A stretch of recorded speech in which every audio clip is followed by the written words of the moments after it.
कौन आया? आज तुमसे मिलने देखो कौन आया। मम्मी पापा आए।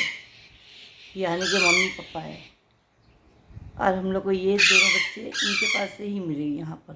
ये बॉक्स के अंदर बैठे थे।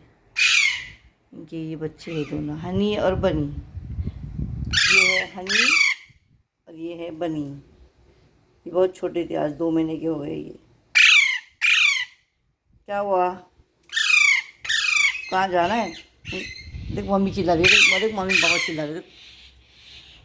हनी, वो देख कौवा भी आ गया।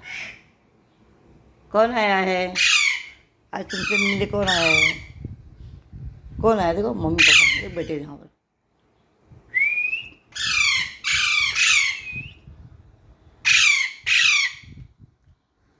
बोले कौन चिल्ला रहा है?